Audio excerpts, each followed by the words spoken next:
श्री हनुमते नमः। ओम शं शनिश्चराय नमः। आप सभी का हमारे YouTube चैनल पर हार्दिक स्वागत है। आज शनिवार के दिन आइए सुने हनुमान जी और शनिदेव जी की रहस्यमयी कथाएं। यदि आपको ये कथा अच्छी लगे तो प्लीज़ लाइक अवश्य करें और चैनल को सब्सक्राइब भी करें। तो आइए कथा को शुरू करते हैं। श्री शनिदेव जी और हनुमान जी अधिकतर समान रूप से शक्तिशाली हैं, लेकिन शनिदेव और हनुमान जी ने कभी भी अपने बल की तुलना नहीं की। इतिहास में एक बार शनि और हनुमान जी के बीच लड़ाई हुई थी। शनिदेव जानते थे कि हनुमान जी भगवान शिव के अवतार हैं, इसलिए शनिदेव कभी भी हनुमान जी को पीड़ा नहीं पहुंचाते। लेकिन वस्तुतः भी हनुमान जी शनिदेव से अधिक शक्तिशाली हो जाते हैं। दो अलग अलग कहानियों के अनुसार शनिदेव हनुमान जी को प्रणाम करते हैं। एक में हनुमान जी ने शनि को रावण के चंगुल से बचाया और शनि ने हनुमान जी से वादा किया कि वह हनुमान के भक्तों को परेशान नहीं करेंगे। दूसरे में शनिदेव ने हनुमान जी के कंधों पर बैठकर उन पर बोझ डालने की कोशिश की। हनुमान जी ने अपना आकार तब तक बढ़ाया जब तक कि शनिदेव उनके और कमरे की छत के बीच फंस नहीं गए और उन्हें चोट नहीं लगी। तब उन्होंने हनुमान जी से वादा किया कि वह हनुमान जी के भक्तों को कभी भी परेशान नहीं करेंगे। अतः शनि पर हनुमान जी का पलड़ा भारी है। इसके अलावा शनिदेव के पिता सूर्यदेव हनुमान जी के गुरु थे, इसलिए संभवतः हनुमान जी को सूर्यदेव का भी आशीर्वाद प्राप्त है। हनुमान जी और शनिदेव जी बचपन में दोनों दोस्त थे, लेकिन शनिदेव के श्राप के कारण दोनों अपनी दोस्ती भूल गए। एक बार की बात है, हनुमान जी भगवान राम की पूजा में व्यस्त थे। तभी शनिदेव हनुमान जी के पास आए और अपने स्वभाव के अनुसार उसमें कुछ बाधाएं उत्पन्न करने का प्रयास करने लगे। लेकिन इसके बाद हनुमान जी ने उसे चेतावनी दी, लेकिन वह नहीं समझे।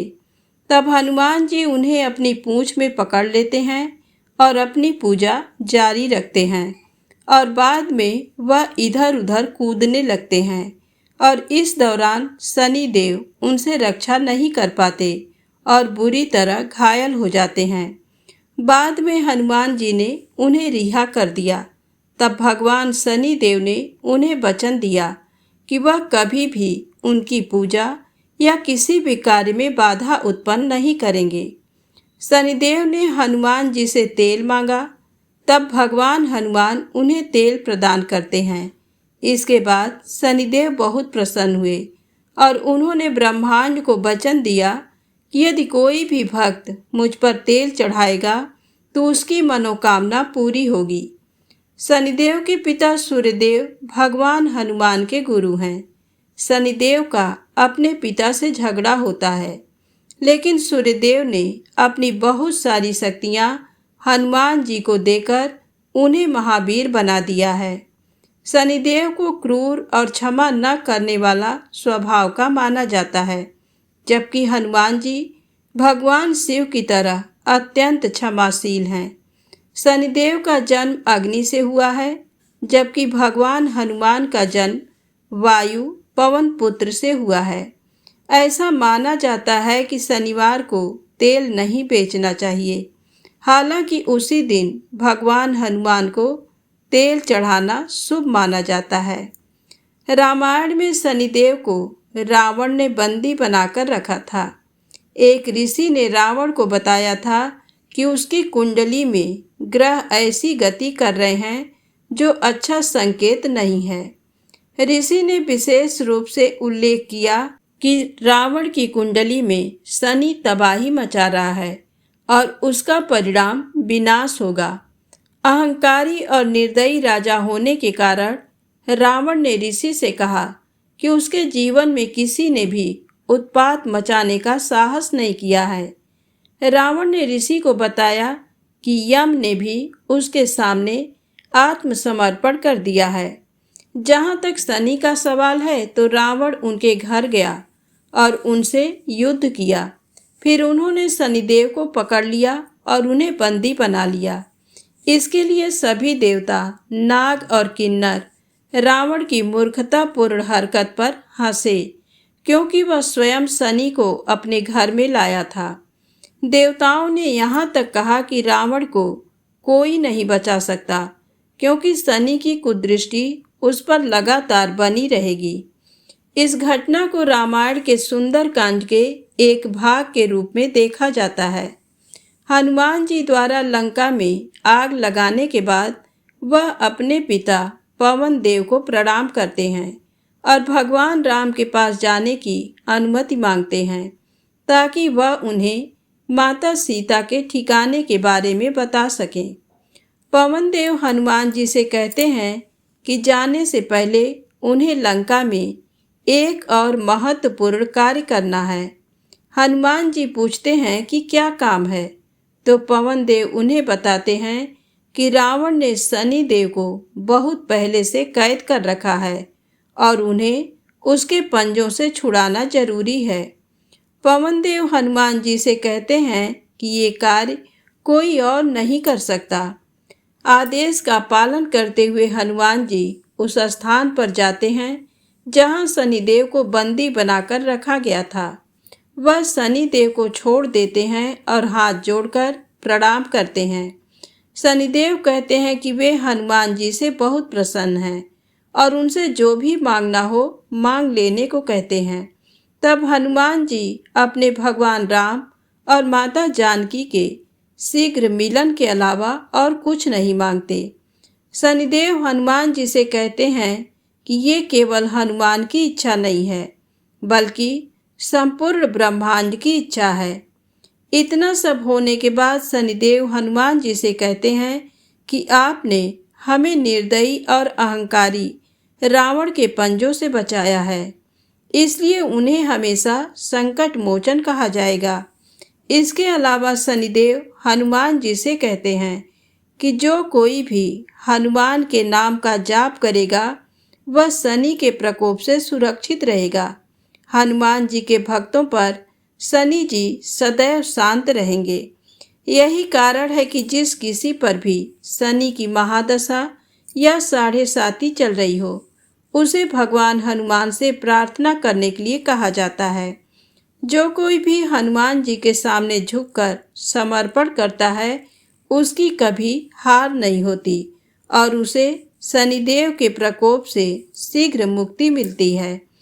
जब हनुमान जी सीता की खोज में लंका गए थे, तो हनुमान जी ने शनिदेव को रावण से बचाया था। शनिदेव ने हनुमान जी से वादा किया था कि उनके भक्तों को शनि के दुष्प्रभाव से मुक्ति मिलेगी। इसलिए कुंडली में खराब शनि के लिए हनुमान जी की प्रार्थना एक उपाय मानी जाती है। प्रेम से बोलें हनुमान जी महाराज की जय हो, शनिदेव जी की जय हो। अब आइए सुने शनिदेव महाराज की कहानी। किसी एक नगर में एक ब्राह्मण रहते थे। उनके 3 बहुएं थीं। एक बार वह अपनी छोटी बहू को घर छोड़कर खेतों में काम करने सबको लेकर चला गया। वह छोटी को जाने के पहले भोजन बनाने और पूजा की तैयारी का उपदेश देकर चला गया। वह बड़ी दानी स्वभाव की थी। सबके चले जाने पर कोढ़ी का रूप रखकर शनि भगवान आए।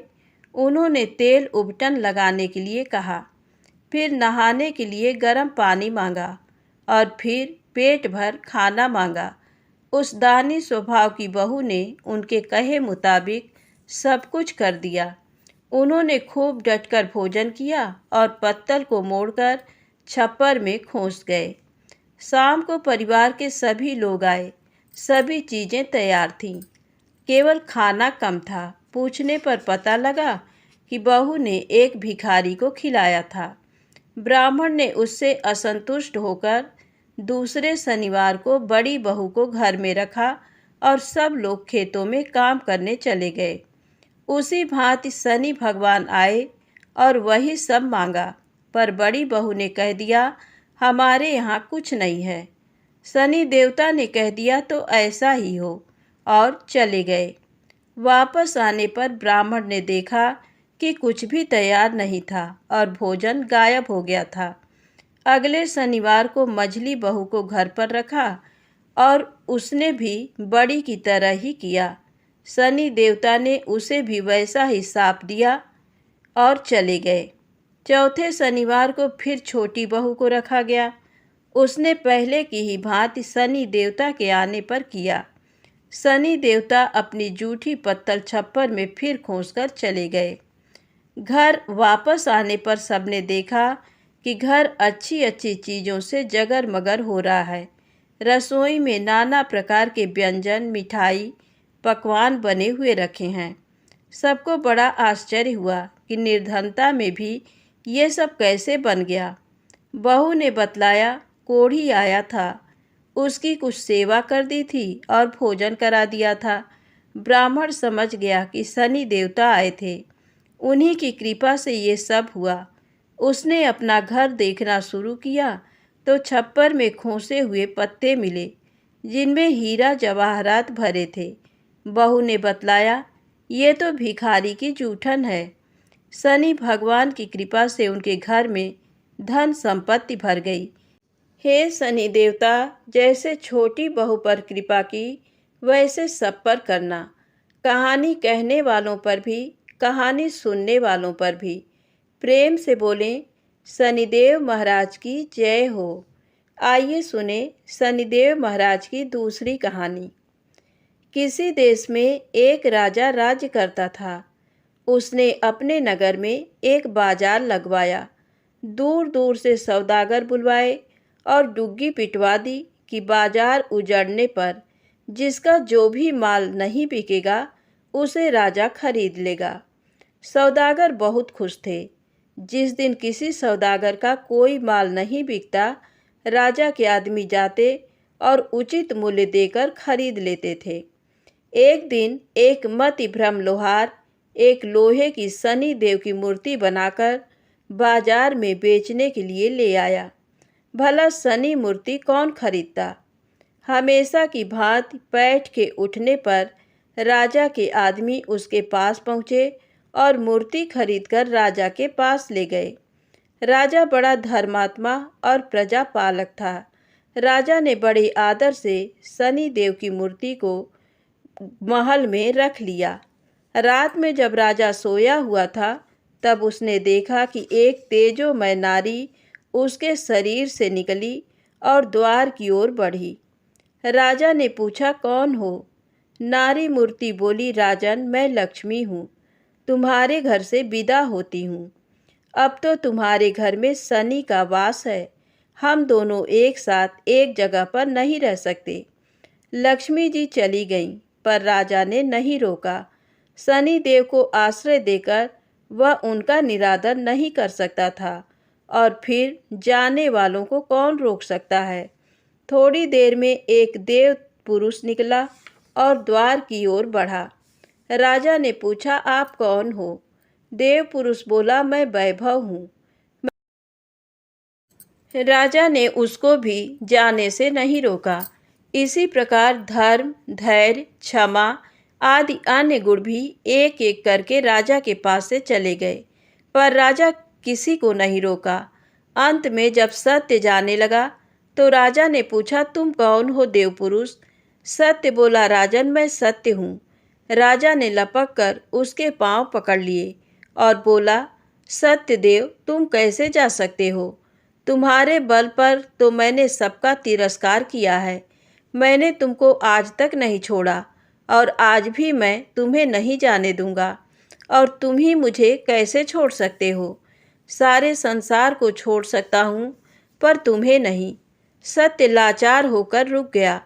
बाहर सब लोग सत्य की राह देख रहे थे। जब सत्य को बहुत देर हो गई फिर भी वह न आया तो धर्म बोला सत्य के बिना मैं नहीं रह सकता, मैं वापस जाता हूँ। धर्म के पीछे दया, धैर्य, क्षमा, वैभव, लक्ष्मी, सभी लौट आए। लक्ष्मी बोली, राजन, तुम्हारे सत्य प्रेम ने तुम्हारी रक्षा की, हमको वापस आना पड़ा। तुम्हारा जैसा सत्यवादी दुखी नहीं रह सकता। इस प्रकार राजा के सत्य प्रेम के कारण लक्ष्मी जी और शनिदेव एक ही स्थान पर रहने लगे। तो प्रेम से बोले शनिदेव महाराज की जय हो। प्रेम से बोले सत्यदेव महाराज की जय हो। आइए सुने प्रभु श्री राम के द्वारा लक्ष्मण के त्याग की कहानी। सूत जी कहते हैं, महर्षियों, कमल नयन भगवान श्री रामचंद्र जी लोकापवाद के कारण सीता जी का परित्याग करके अयोध्या का राज्य करने लगे। उन्होंने दूसरी किसी स्त्री को पत्नी रूप में किसी तरह भी स्वीकार नहीं किया। यज्ञ कार्य की सिद्धि के लिए भी पत्नी के स्थान पर सीता देवी की स्वर्णमयी प्रतिमा को ही बिठाया। श्री राम ने 11,000 वर्षों तक ब्रह्मचर्य का पालन करते हुए निष्कंटक राज्य किया। तदनंतर श्री रामचंद्र जी के भवन में एक देवदूत आया और बोला, भगवान, मुझे इंद्र ने भेजा है, अतः आप मुझसे एकांत में मिलिए। तब भगवान श्री राम ने एकांत में जाकर लक्ष्मण जी से कहा, लक्ष्मण, मैं जब तक इस देवदूत के साथ बैठकर वार्तालाप करूं, तब तक कोई यहाँ न आवे। यदि कोई आवेगा तो उसे मृत्यु दंड दिया जाएगा। अतः तुम राजद्वार पर उपस्थित रहकर इस बात की ओर दृष्टि रखो कि कोई आ न जाए और किसी के लिए वध का प्रसंग न उपस्थित हो जाए। लक्ष्मण ने बहुत अच्छा कहकर आज्ञा स्वीकार की और वे स्वयं राजद्वार पर खड़े होकर पहरा देने लगे। इधर देवदूत ने श्री राम के साथ वार्तालाप प्रारंभ किया। इंद्र तथा अन्य स्वर्गवासियों का संदेश सुनाते हुए उसने इस प्रकार कहा, महाभाग, आपने रावण का विनाश करने के लिए ही भूतल पर अवतार धारण किया था। वह दुष्ट मारा गया, त्रिभुवन का कंटक दूर हुआ। आपने इस समय देवताओं का सब कार्य पूर्ण कर दिया। अब यदि आपकी रुचि हो तो मृत्यु लोक त्याग कर दिव्य लोक में पधारिए। इसी समय मुनिश्रेष्ठ दुर्वासा वहां आए और लक्ष्मण जी से पूछने लगे, श्री रघुनाथ जी कहाँ हैं? लक्ष्मण बोले, विप्रवर, मुझ पर दया करके थोड़ी देर यहीं ठहर जाइए। महाराज किसी देव कार्य से एकांत में बातचीत में लगे हुए हैं। दुर्वासा बोले, यदि अभी मुझे राजा श्री रामचंद्र जी दर्शन नहीं देंगे तो मैं समस्त रघुकुल को शाप देकर भस्म कर डालूंगा। ये सुनकर लक्ष्मण जी ने मन ही मन दुखी होकर कुछ विचार किया और स्वयं श्री रामचंद्र जी के समीप जाकर हाथ जोड़ साष्टांग प्रणाम करके कहा, देव, मुनिश्रेष्ठ दुर्वासा दर्शन के लिए राजद्वार पर खड़े हैं, उनके लिए क्या आज्ञा है? लक्ष्मण जी का वचन सुनकर श्री रामचंद्र जी ने देवदूत से कहा, तुम देवराज के पास जाकर ये कह देना कि मैं 1 वर्ष के अंदर ही आपके समीप आ जाऊंगा। दूत से ऐसा कहकर भगवान ने लक्ष्मण से कहा, वत्स, दुर्वासा मुनि को शीघ्र भीतर ले आओ। तत्पश्चात मुनि के आते ही श्री राम ने मुनि को अर्घ्य दे प्रणाम किया और हर्षयुक्त वाणी में कहा, मुनिश्रेष्ठ, आपका स्वागत है। मैं धन्य और अनुगृहीत हूँ जो कि आप मेरे घर पधारे हैं। दुर्वासा ने कहा, रघुनंदन, मैं उपवास पूर्वक चातुर्मास व्रत करके आज भोजन करने के लिए आपके घर आया हूँ, अतः मुझे शीघ्र भोजन दीजिए। तब श्री रामचंद्र जी ने मिष्ठान आदि से मुनि की यथेष्ट भोजन कराकर तृप्त किया। इस प्रकार भोजन करके आशीर्वाद दे दुर्वासा मुनि चले गए। तब लक्ष्मण ने भगवान श्री राम से कहा, प्रभो, अब मुझे मृत्यु दंड मिलना चाहिए। ये सुनकर श्री रामचंद्र जी अपनी प्रतिज्ञा का स्मरण करके दुखी हो गए। तब लक्ष्मण ने कहा, प्रभो, अपने वचन को बिना किसी हिचक के सत्य कर दिखाना यही राजाओं का परम धर्म है। लक्ष्मण की बात सुनकर श्री राम के नेत्रों में आंसू भर आए। उन्होंने धर्मशास्त्र के जानने वाले मंत्रियों से बहुत देर तक सलाह ली और अंत में लक्ष्मण जी से कहा, सुमित्रा नंदन, आज मैंने तुम्हें त्याग दिया, तुम शीघ्र दूसरे देश को चले जाओ। साधु पुरुषों का त्याग अथवा वध दोनों बराबर है। तत्पश्चात लक्ष्मण जी अपने घर में माता, पत्नी, पुत्र या सुहृद किसी के साथ सम्मति न करके सरयू के तट पर चले गए। वहां सरयू जल में स्नान करके तट पर एकांत स्थान में बैठ गए और पद्मासन लगाकर उन्होंने अपने आत्मा को परमात्मा में लीन करके ब्रह्मरंध्र से अपने तेजोमय प्राण का परित्याग कर दिया। श्री रामचंद्र जी ने जब ये समाचार सुना तब वे अत्यंत दुखी होकर विलाप करने लगे। वे मंत्रियों और सुहित जनों को साथ लेकर स्वयं उस स्थान पर गए और करुण स्वर में हा वत्स कहकर फूट फूट कर रोने लगे। उस समय लक्ष्मण जी का कलेवर अदृश्य हो गया और फूलों की वर्षा के साथ आकाशवाणी हुई, महाभाग राम, आप शोक न करें। ब्रह्म ज्ञान से संयुक्त लक्ष्मण जी सर्व संन्यास करके परम धाम को पधार गए हैं। आकाशवाणी की ये बात सुनकर मंत्रियों ने कहा, महाराज, ये लक्ष्मण परम सिद्धि को प्राप्त हुए हैं, अतः अब अपने घर को लौटिए।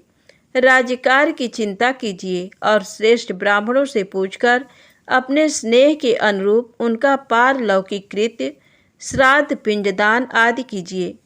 श्री रामचंद्र जी बोले, मैं लक्ष्मण के बिना अब घर को नहीं लौटूंगा।